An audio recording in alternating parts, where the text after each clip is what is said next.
Hey everyone, welcome back to Global Bike Buzz. Today we're diving deep into the 2026 Yamaha NMAX 300, a scooter that promises to shake up the urban ride game. We'll take a full walk around, get into the styling, go under the skin to see the engine and performance numbers, talk about how it feels on the road, check pricing expectations, and then I'll wrap up with my verdict. So strap in, or rather, helmet on, and let's ride.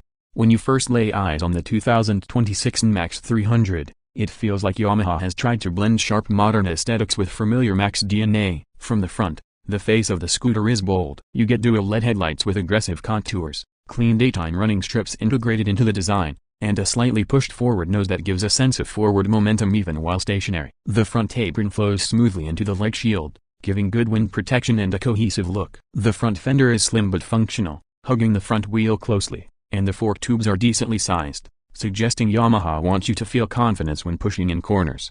Moving along to the side, the profile is sleek and purposeful. The bodywork is smooth, with a subtle bend around midsection that gives the waistline a bit of character. The underbody is tucked in, exposing only what's necessary, yet the belly feels compact, reducing visual bulk. The seat line is gently stepped, offering a clear split between rider and pillion zones without being too drastic. The wheels, likely alloy units, are modern in design, multi-spoke or split-spoke, and Yamaha has done a good job integrating the exhaust while keeping it visually tiny, not overly big, not overdone, just fitting. The floorboard is generous, giving space for shifting your foot if you need some extra stability. From the rear, the 2026 NMAX 300 looks purposeful and modern. The tail is clean and compact, with wraparound LED taillights and integrated turn indicators, sleek clusters that don't jut out too far. The rear hugger covers a portion of the rear wheel but doesn't feel like it's overbuilt. The seat cowl shape slopes slightly upward toward the rear, giving a bit of sportiness. You'll also notice a modest rear grab rail for the pillion, and from certain angles, the sculpted rear bodywork appears to cradle the wheel nicely. Overall, the design is balanced, aggressive but not overly so, modern but still functional. Let's lift the hood metaphorically and check out what might be under that sleek skin: the engine. Now, to be clear, Yamaha hasn't officially published an NMAX 300 spec sheet as of today, to the best of my research, so some of what follows is a recent projection based on Yamaha's trends and the competitive landscape. Given the 300 designation, we can expect a displacement somewhere in the ballpark of 250 300cc, likely a single-cylinder liquid-cooled unit with fuel injection, possibly with features like variable valve timing or an upgraded valve train for better mid-range torque. Yamaha may also include a modern transmission, maybe an advanced CVT or a more electronically enhanced CVT system, perhaps akin to their Yamaha electric continuously variable transmission. YEVT philosophy. For cooling, liquid cooling is almost mandatory in this class today, and I'd expect an efficient cooling circuit, with maybe a revised radiator design to keep things compact yet effective. In terms of output, a safe guess would be somewhere between 25 and 30 horsepower, with torque in the 24–28 Nm range, optimized for good usable low to mid-range punch rather than screaming top-end performance. The engine would probably remain tuned for smoothness, quiet operation, and longevity, especially considering that scooters are daily riders more than track tools.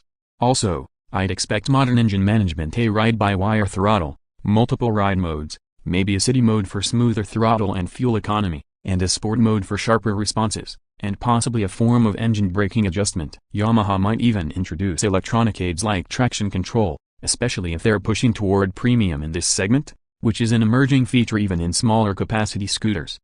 Let's talk how it performs in theory and expectation. On city streets, the power band will likely be quite usable right from low RPMs. The torque delivery should feel friendly, allowing smooth roll-on acceleration when filtering through traffic or making quick overtakes. The CVT should be refined, with minimal lag and smooth transitions between ratios. In sport mode, if offered, throttle response could be more immediate, making the scooter feel zippier, while city, or eco, modes might soften response to save fuel.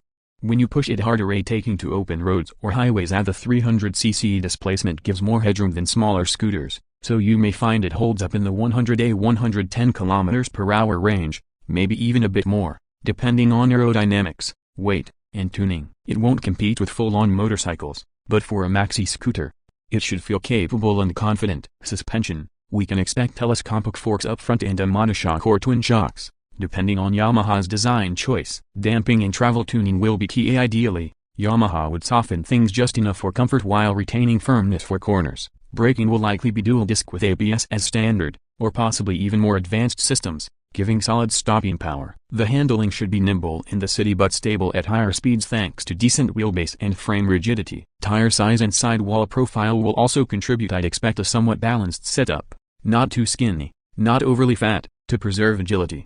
Fuel economy is one of the biggest questions. Yamaha often optimizes for efficiency, so in city riding one could hope for figures in the 30–35 km/L, or better, depending on tuning, while highway use may stretch that. Given the size bump over smaller scooters, fuel consumption might rise somewhat, but if Yamaha balances weight and efficiency, the numbers could remain very respectable.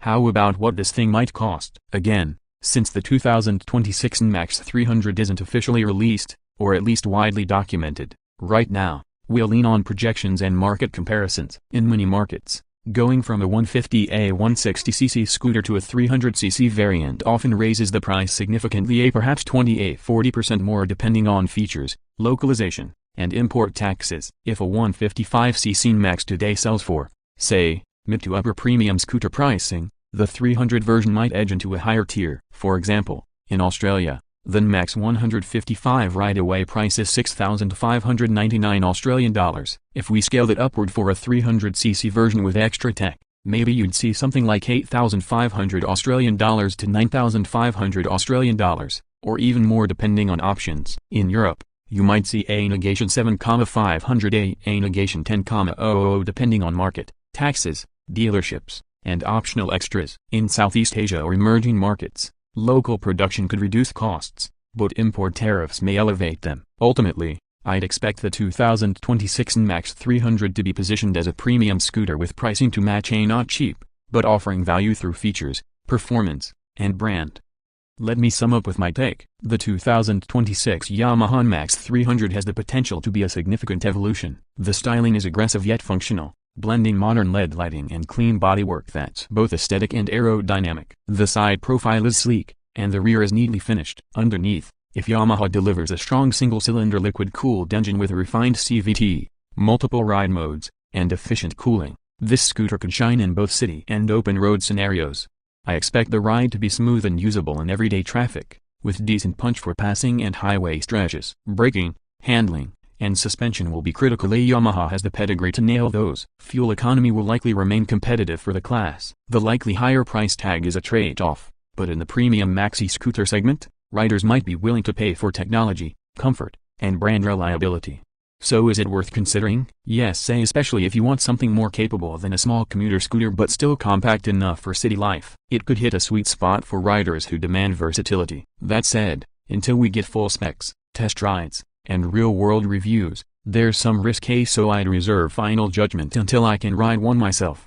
If you enjoyed this in-depth look, do hit that like button, subscribe to Global Bike Buzz, and ring the bell so you don't miss my future test rides and deep dives. Let me know in the comments, what spec or feature would you most want to see in the 2026 NMAX 300? Thanks for watching, and I'll see you on the next ride.